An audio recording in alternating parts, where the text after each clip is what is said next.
Hello, good evening, everyone. My name is Gunjan, and today I'm here live to speak about the 407 training visa. Now, I'm also going to take up a lot of questions regarding the employer sponsorships, whether it's training visa or 186 or 482. I will also be answering questions regarding any skilled migration visa questions as well. So feel free to please ask the questions while I'm giving the presentation for my training visa. I will also try to answer questions at the end of my session as well. Particularly, I will be talking about the training visa because of the fact that there are a lot of students and clients whose visas is expiring and the visa expiry is close to a couple of months or couple of weeks. And they're not eligible for either 189 or 190 or 491 visa subclass, any state nominations, or the skilled visa sponsorships as well. So training visa is basically, it gives you more time to work in your sector, provided that you are eligible for the visa. So I will be discussing some of the overview, some of the visa conditions that are placed on the training visa, and the eligibility options and what sort of documents you will be requiring from the employer. I will just start my presentation.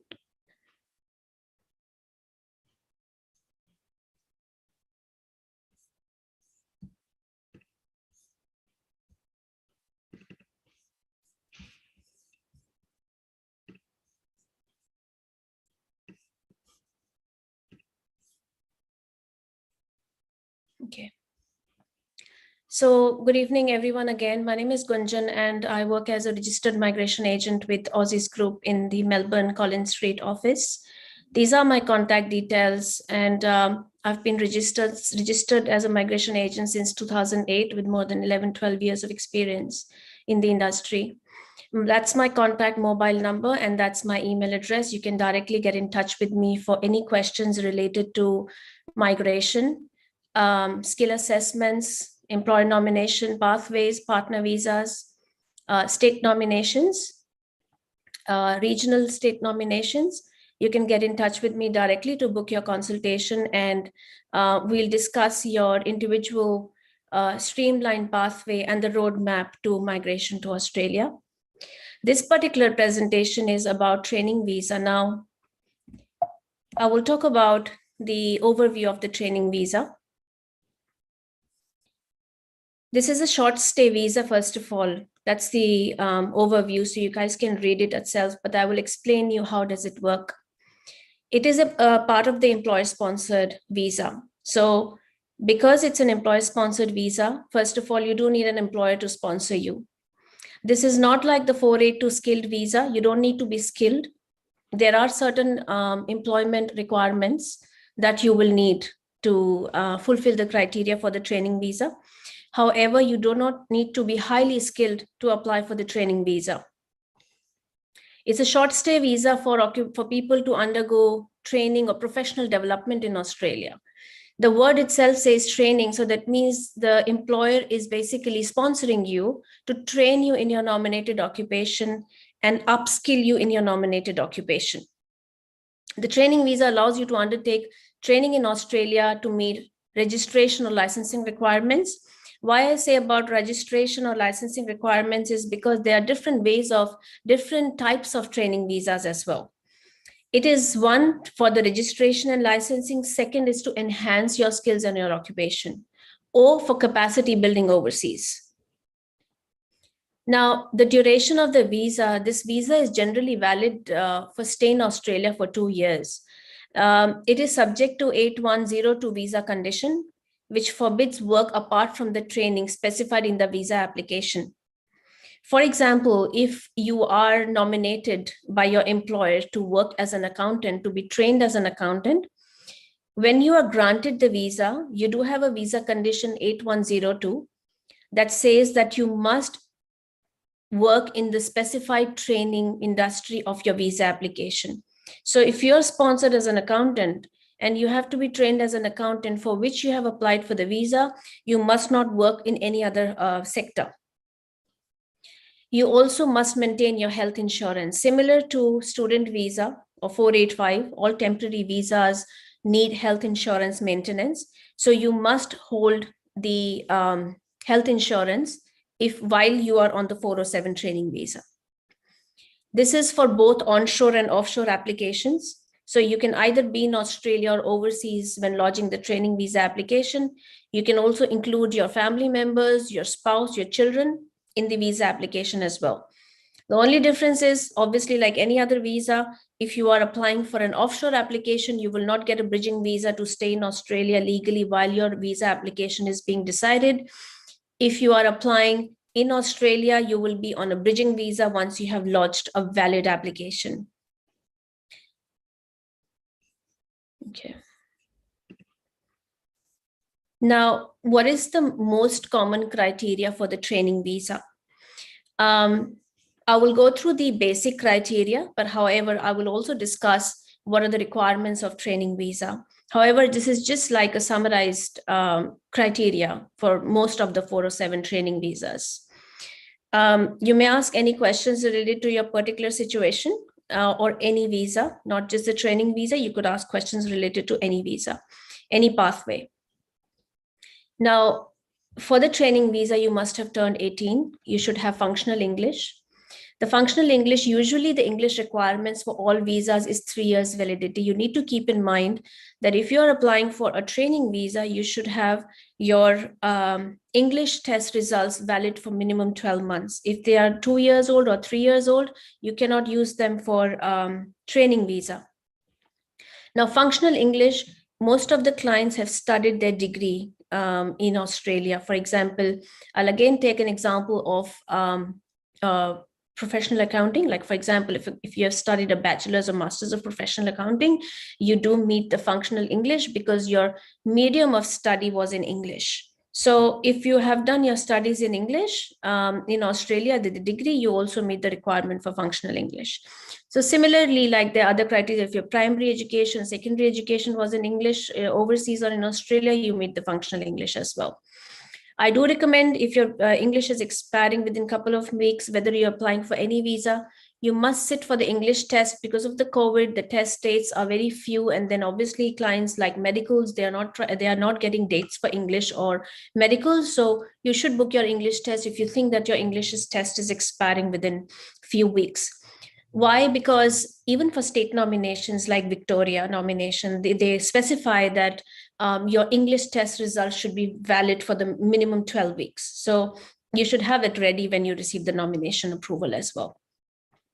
You need to hold health insurance, like all temporary visas, you need to hold health insurance. The third criteria, which is quite critical, is that it is a temporary visa. Like student visas, you need to address a GTE, which is the genuine intention to stay temporary in Australia. Now, for example, I'll again take the example of if you're being sponsored as an accountant, or if you're being sponsored as an engineer, or in construction, in any occupation, when you lodge your application, you do need to address a GTE, which you need to explain to the department that you only here temporary for the training. And then eventually, after training, you will go back and then look for jobs, or you do have an incentive to go back basically after before your visa expiry. So you should address the GTE with the visa application. It's the requirement for the visa application. You must meet health and character requirements. Like any other visa, you might be requested for the police checks and the health examinations. You need to be sponsored by the employer. So because, like I said, this is a temporary activity visa, approved temporary activity sponsor is required. So you must have a sponsorship approved as well, or you should have applied for a sponsorship. So training visa has got 3 steps involved: sponsorship, nomination, and visa, similar to all visa requirements or employer nomination schemes. Okay. Now, like I was mentioning, the 407 training visa is employer nomination visa, employer sponsored visa. There are 3 types of occupational training covered by this visa. First is the training required for registration, which I will explain the details after this, but I'll just summarize the 3 kinds of training visas. Second is the occupational training to improve skills in an eligible occupation. I will discuss the second type of training visa in more detail because this is the most commonly used with my clients at the moment. For the enhanced skills. So second one is basically you want to enhance the skills in your related occupation.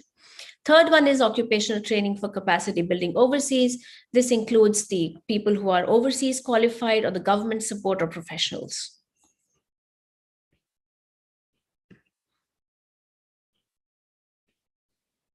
Okay.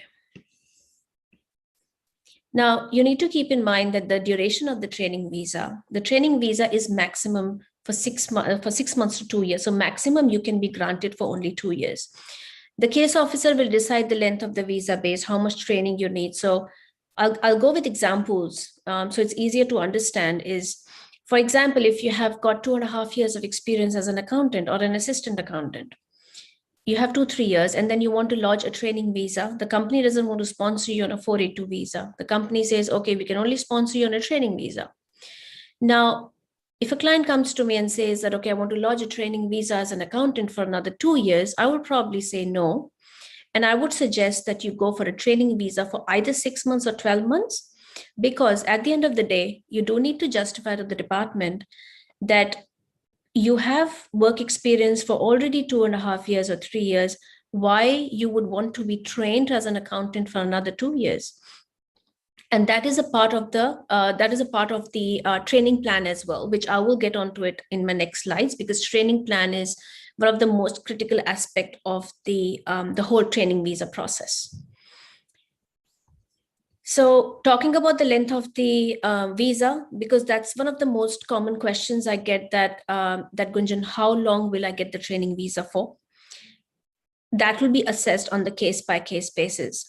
Unlike 482, you get granted for 2 years, 3 years, or 4 years, depending on whether your occupation is in a short-term list or medium-term list. 186, obviously, it's a permanent residency, but with training visa, you can get it for 6 months, 12 months, 1.5 years, or 2 years, not more than that. Again, the visa conditions, when you're granted the visa, it comes on condition 8102. You should not engage in any activity apart from the visa that you've been granted for. It's similarly like COVID visa for clients who have been granted a COVID visa based on hospitality sector. You must work in that sector because you have been granted a visa for that sector. So 8104, it's 40 hours fortnight because it's a temporary visa. The processing time varies because of the COVID. The processing time have been varying a lot. Initially, before COVID, there was fixed processing time, but usually it could take at least maybe 3 months to 4 months. However, I have seen in a lot of cases, there are a lot of delays in the training visa processing time. So I've been waiting for visas for probably more than a year, 10 or 11 months, though we cannot guarantee the processing time. But however, recently I've experienced that the processing time is longer, which means you could probably use that period to gain more work experience on your bridging visa A. So that probably helps in some way. Now, usually another most common question is that what is the fees? Now, this is not this is not our fees. This is the department fees. Like I said, the 407 training visa is 3 parts: sponsorship, nomination, and visa. The sponsorship fee, it's the employer fee. The employer is lodging the sponsorship, so that's 420. Nomination is 170, and the visa application is 310. If you have a partner, it's additional 310. It's probably a very minimal fee. And this is one of the most commonly used visas at the moment, which I have experienced. I'll just take up this question that I've got from one of the clients, is that he's finished his Cert 3, but your job ready program starts on 3rd of December last year, and I will finish. Okay, so you mean probably last year. So this year you finished 2021. So you mean, I think you mean 2022. So do I need to work until 18 December 2021? So, okay, this year to claim 5 points. Okay, so to claim points for your employment, you need to be working in a skilled occupation. So you can only claim 5 points for your 1-year experience after your certificate. So I hope that answers your question. So after your qualification, you need to be working for 1 year. Okay. So you may need to wait till 3rd December 2021. You can get in touch with me and I can discuss it with you individually over the phone. But the rule is to claim your work experience points, you should have your 1 year paid work experience post qualification in most of the situations. Okay.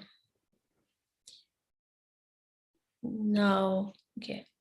Now, this is the first kind of the training visa, which I was talking about, the registration. To be nominated for this type, basically, you need to obtain registration. For example, accountants who want to become a chartered accountant. This is basically, this field is for the occupations and licensed trades, where people need a professional association or registration. For this purpose, you must submit a letter from the regulatory body in Australia or your home country, provide the training is necessary to obtain the registration to work in your occupation. Now, again, the length of the training, as I said, it will depend on the registration requirement as well. It's not a very commonly used type of training visa, but it's usually for people who are looking for registration, and they might need a supporting letter from the registration body. This is the second, which is the most commonly used visa type. The 407 training visa is to enhance skills. Now, this is a kind of visa where person who has already got some work experience, which I'll get onto the requirements in a while. This training must be a structured workplace. It will be not a home-based training. So training is basically face-to-face. Now, it's not a classroom situation. It can be you are under a trainer or you are under someone who's more experienced and qualified. So that is the part of training. When we talk about training, that doesn't mean that you have to be in a classroom situation. The training provided by the sponsor must be related to the occupation. So for example, again, I take the example of being sponsored as an accountant. The training must be provided as an accountant if you have applied as an accountant. So it's not that if you have applied as an accountant, you are being trained as just a payroll officer, or you're being trained as a management person, or you're being trained as a human resource or a HR person. No. So if you are nominated occupation as accountant, you must be trained as an accountant. The other criteria is that the work experience, which is the most critical aspect of the training visa, is that you must have recent and relevant work experience. You must have at least 12 months of full-time experience in this occupation in the last 24 months. So this is the most important aspect, 12 months experience in the last 24 months before the time of nomination application. It's before you lodge the application. The experience may include employment or study experience. Now, what this means is, I'll give you an example. For example, if you want to be sponsored as an accountant, so the simple criteria is that you should have worked as an accountant or closely related tasks in the 12 months, in the last 24 months, or you should have studied for 12 months in the last 24 months. For example, if you did your Masters of Accountancy or your Bachelor's of Accountancy, and that 12 months period was in the last 24 months, you can count that as a work experience and then lodge a training visa. There are some students who did their Bachelor's and Masters a while ago, probably 2 years ago, and they're on your 485 visa. So if you're on a 485 visa or any temporary residency, you need 12 months work experience in the last 24 months. You can't combine the study and work experience. To give an example, someone who is not eligible. So someone, let's say, who completed his degree in 2020, December 2020. So he says, okay, I've got my degree in the last 24 months, but however, the 12-month study period is not covered in the last 24 months. Though till December 2022, it is the completion of the course is in the last 2 years. However, the 12 months was not covered in the last 24 months. So you need to have experience then. There can be some exceptions if you have worked in the last 5 years, because keep in mind that the 12 months don't have to be continuous, but it has to be in the last 24 months. Again, the duration of the training would depend on the training required. If an employer says, okay, let's say I've got a client as a developer programmer, he's got 2.5 years of experience. However, I'm still lodging his visa for the next 12 months, because looking at the company structure, it's a huge company. There are a lot of the skills needs to be trained. There are a lot of skills that needs to be upgraded of a client. They're developing new softwares. They're adding more skills for the person needs to be trained. So as an example, like I said, the training plan is very important, is the critical aspect.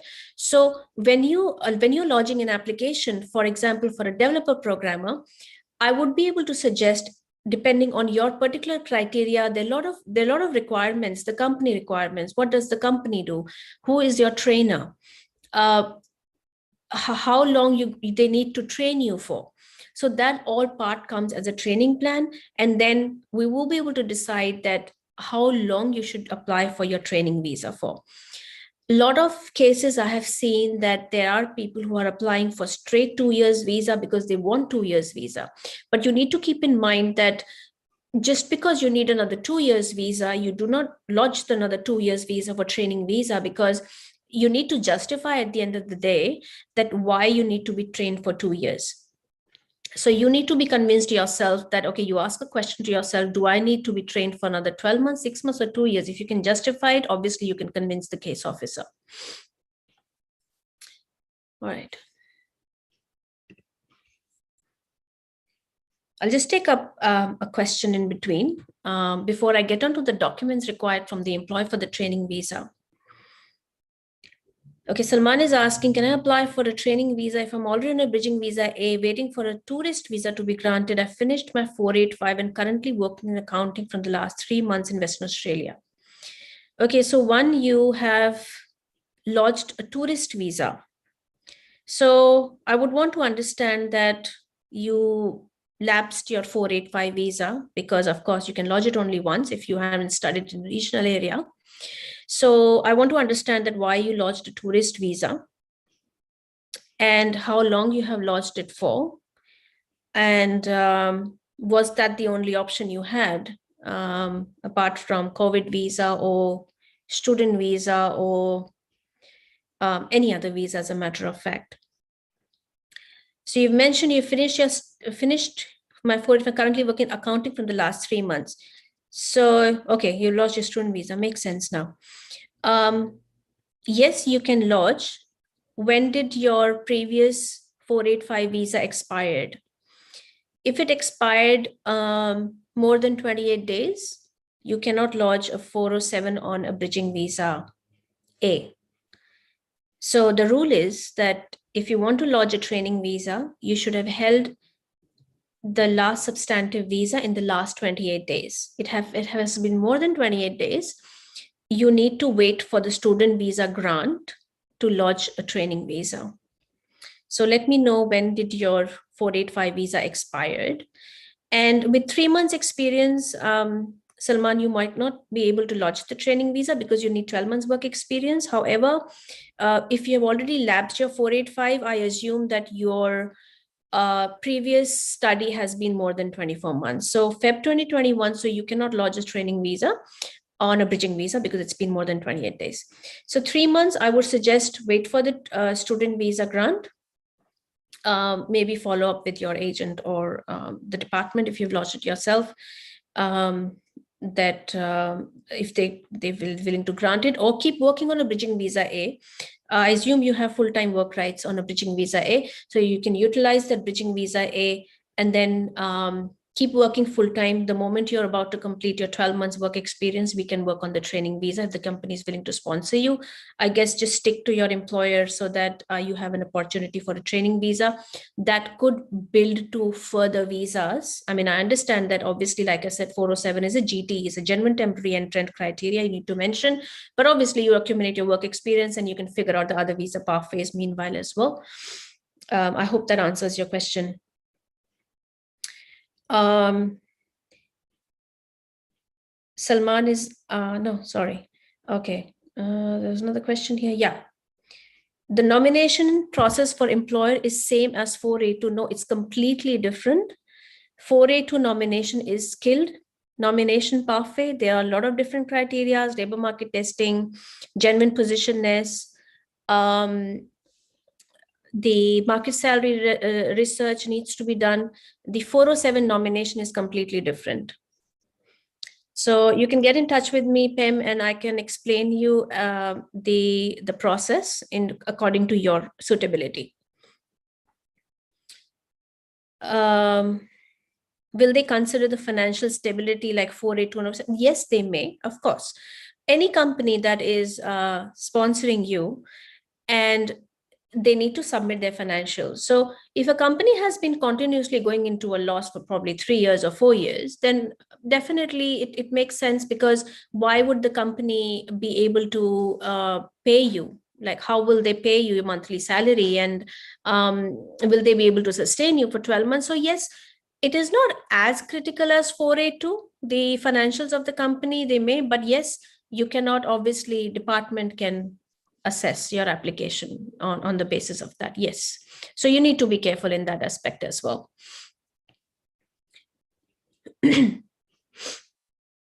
Okay. So some of the documents for the employer, this is including the sponsorship and the nomination. So you need a financial report of the company, a last 12 months of business activity statements. You need to submit. If not last 12 months, at least last probably 1 or 2 quarter is mandatory. Business registration, ASIC, ABN registration. If the company is a trust, you need to submit the trust deed, lease agreement, and the organization chart. I'll explain you the purpose of the financials. Is like you rightly said, they want to see that the company, like Pem said, that the company needs to show that they are financially stable to keep the employees for the training. And the lease agreement is the operation of the business. If there is no lease agreement, the company is not operating, because no business can operate from home. So you cannot be trained at home, right? You need to be trained in the office. Organization chart is they want to see that if you are being sponsored as a software engineer or a developer programmer or an accountant, why I keep taking example of these is that these are the most common occupations that I get for the training visa. They want to see whom are you being trained by. So your employer, so your trainer or your supervisor has to be more experienced and qualified than you. You don't need to submit his resume, but yes, the job title speaks itself. So if you are being sponsored as a developer programmer, you could be reporting to, or your supervisor could be a project manager or an IT manager. So project IT manager, that makes sense. But if you're reporting to an HR manager or like the director of the company who hasn't got any skills, then yes, it's questionable, because the training visa is for people to be trained. Okay. Now, how I explained the training plan. Now, the duration of the plan, the duration of the training visa will be decided by the case officer. It all depends on your training plan.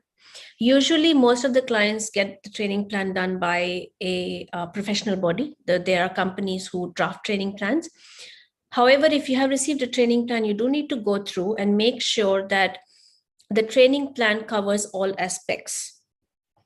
It must be structured to meet the specific needs of the nominee in order to enhance their skills.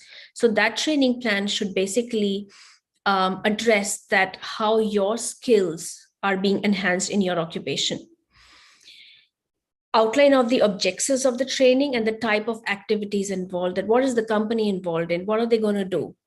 It's similar to 482 position genuineness. So I'm not comparing 482 and 407, but a lot of people understand the 482 process and they're not aware of the 407. So you can still, it's similar to 482. In the 482, in the position genuineness, the letter, the word itself says that you are trying to convince the department that why that position is genuine into the company, how that position fits into the company structure, what is the position description of that job title in a 482? What is the kind of role that person will be doing? So similarly, in the training visa, you submit a training plan where who is going to be training you? What are the activities done by? What are the tasks done by the whole program by you? The location of the training activity, that where are you going to be trained? The details of the duration and how you're going to be trained, how much time it will be involved to train you, what will be the upskilling task as well. What will be the outcomes to be achieved, and it should be consistent with the objectives of the program. And what are the complexities of the training program, and how you will progress to a higher skill level. So that's basically the components of the training plan. Now, when I do the training visas for my clients, I do go through, though they are made from the third party, but we need to go through the training plan to make sure that all the components are mandatory included in the training plan. Training plan, like I said, is the most critical aspect of the 407, where the department assesses the eligibility for the sponsor and nomination stage. If you submit all documents and your training plan fails, then your application may fail as well. Right. The duration, I have spoken about it before. The duration of the 407 visa can be granted up to 2 years. However, I do recommend that depends on the case-by-case basis, how you can convince the department that how much duration you need for the training plan and the training visa. Now, there are some questions that I get from my clients is that, why should I apply for a training visa? And how will it help me? So when you lodge a training visa, a valid application, you get on a bridging visa A. That bridging visa A has full-time work rights that you can obviously use to continue working and gain experience. So that's one advantage. Second is that if once you're granted a training visa, you can spend it building up experience in your relevant occupation, and that probably helps to build your profile for more employer-sponsored visas, because usually I have experienced that I have clients that are sponsored on training visa. So when the employer sponsor you on training visa, obviously they trust you and you have worked in the company for 1 or 2 years, then eventually they do sponsor you on 482 or 186. So it's kind of building your profile. If you're interested in applying for skilled visa or employer-sponsored visa, that also helps. If you're in Victoria, Western Australia, New South Wales, South Australia, if you are working on a training visa, you can accumulate your work experience, because even for skilled visa, South Australia, Victoria, they need work experience. Like, for example, South Australia, there are a lot of occupations, accountants, engineers, mostly all occupations. South Australia needs work experience in South Australia to apply for 491 or 190. Similarly to New South Wales, for 190, they have mentioned very clearly that you should have minimum three months work experience. So every state needs work experience. So this probably would help up to build up your work experience as well in that particular state. If your company has branches in different states, I do recommend consider applying for the visa in that particular state, because obviously at the end of the day, you are extending this visa to build a roadmap to your visa in future permanent residency pathways. Okay, now when I talk about that, why apply? So I have summarized what kind of visas you may be eligible for when you build up your work experience. So 186 visa. So 186 visa is again employer nomination, which is a permanent residency. This is just a small summary of obviously the vast requirements, but this is just basic requirement that you need to have a successful skill assessment. For example, someone who wants to be sponsored as a mechanical engineer, you need a skill assessment as a mechanical engineer, as well as minimum 3 years experience. Those 3 years of experience should be post-qualification, not pre-qualification, because 3 years of experience has to be skilled. Now, this threshold is even more challenging to satisfy than the 482, because so the training visa, obviously, it helps to buy time to build up experience in your nominated occupation. 482 is 2 years experience. So obviously, as compared to 186, it's easier. The most difficulties where people are facing is that by the time, for example, I had a client here mentioning that his 485 expired. So there are people who 485 has expired, or they're going to expire another 2 months, and they don't have enough work experience. So that's the challenge comes in 482, because, for example, someone has got only 1 year and 3 months work experience. So now how to cover up that rest 7 or 8 months experience to be eligible for 482? And that's where the 407 training visa kicks in, that you can lodge a training visa. The company is happy to sponsor you. And then obviously you need to also discuss it with the companies, because it is not as complicated as 482. The difference is the cost as well. In 482, the companies need to pay a training levy, which is huge. For 186 as well, training visa, there is no training levy. The companies don't need to pay. They just need to pay the minimum, the nomination fees and the sponsorship fees. With the training visa, like I mentioned, you can spend up to 2 years building the experience and apply for other visa subclasses as well.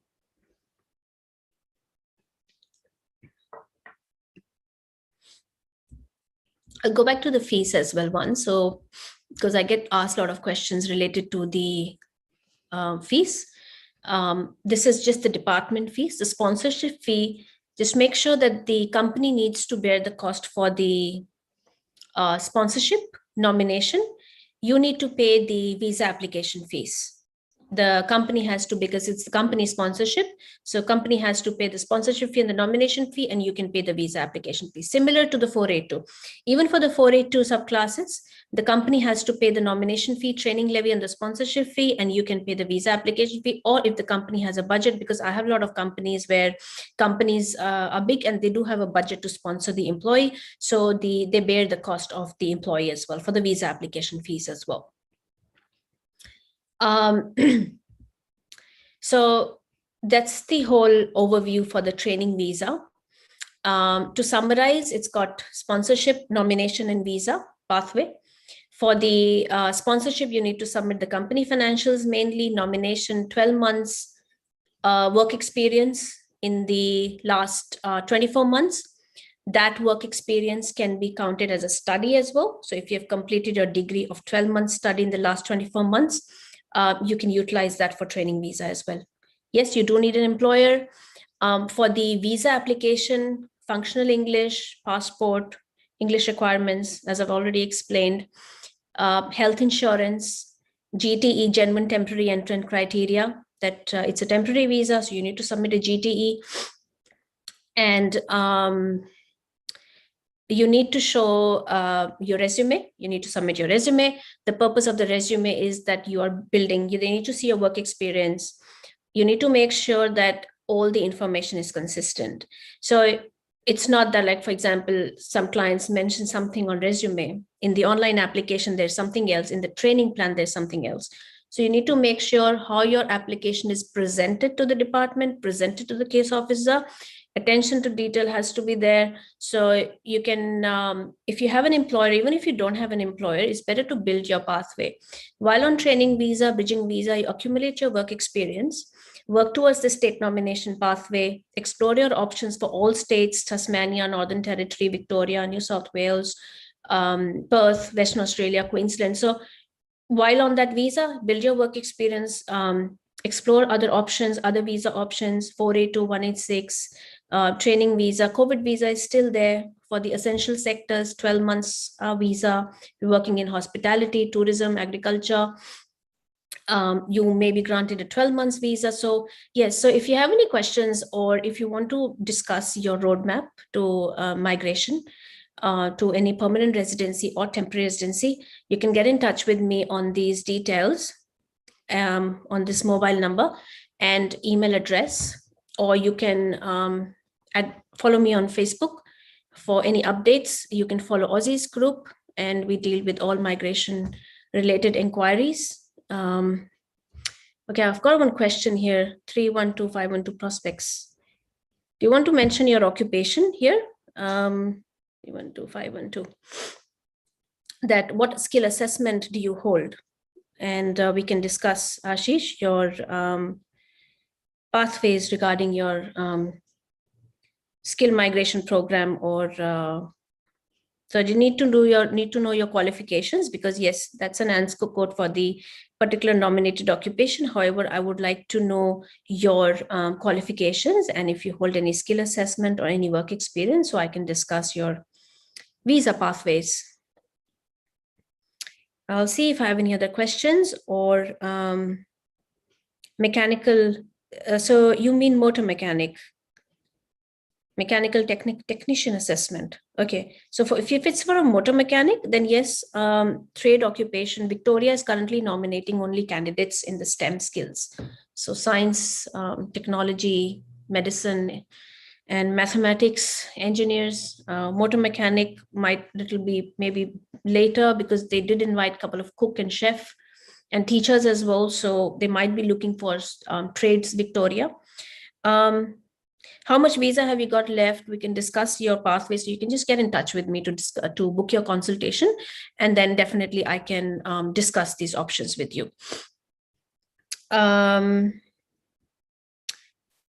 Same motor mechanic, like South Australia needs a couple of months work experience. There are states who need an employment contract, minimum 12 months employment contract. Tasmania, 6 months. Northern Territory, you need employment contract, and you need to show employment prospects. So all states have different requirements. I can just make a roadmap for you based on your individual situation. You can get in touch with me. How much does it, Parth is asking how much time it takes for 407. So do you mean the processing time? The processing time varies a lot. Like right now in COVID, the processing time has been really slow. So it could take 6, 7 months or 12 months. I have been waiting for case officers to open the file for a couple of months. So it could take some time, but more important is to lodge an eligible application and just check your eligibility first. We can apply at the end of 485 or no early. So yes, you can, if you're on a 485 visa, if you are eligible for 407, you can apply for training visa while you're holding a 485. Yes, you can apply. Mechanical engineer, I will start my job in December. That's good. So mechanical engineer. So Parth, if you want to get in touch with me, I can ask you questions directly, and that will be a better way to communicate probably, because there are a lot of things that I would need to ask, that which state, and then how much 485 have you got left? And if not 407, if your 485 is expiring soon, we can check what other visas you might be eligible for. All right, I'll end my session now, and thank you everyone for listening to me. And if you have any questions, feel free to message me directly on my contact details. It's easier for me to get in touch with you and book the consultation and discuss your migration inquiry. Guys, stay safe everyone, and thank you for your time.